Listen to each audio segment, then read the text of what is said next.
నిందారహితుడై ఉండెను.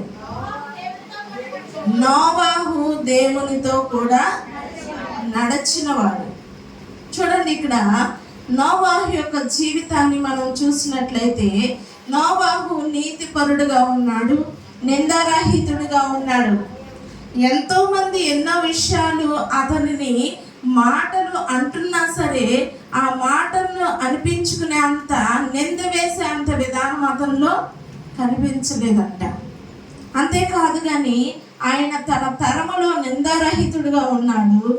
నోవాహు దేవునితో కూడా నడిచినాడు. ఒక తల్లిగా ఒక తండ్రిగా మన జీవితంలో నోవాహు లాగా నీతిమంతుడుగా నిందారహితుడుగా దేవునితో మనం నడిచినట్లయితే ఆ నోవాహు యొక్క కుటుంబంలో తను, తన ముగ్గురు కుమారులు, ముగ్గురు కోడలు కలిసి రక్షణ ఒక్కసారే పొందుతున్నారు.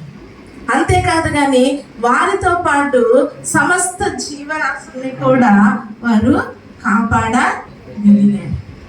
మన జీవితంలో మన కుటుంబంలో కూడా ఆ నిందారహితులముగా నీతిమంతులముగా దేవునితో నడిచే తరములో ఉన్న వారముగా భక్తి చేసినట్లయితే నీవు, నేను, మనము, మన పిల్లలు, మన కుటుంబం, మన కోడళ్ళు, కొడుకులు అందరూ కూడా రక్షణ అనే ఓడలో క్రీస్తు యొక్క రక్తంలో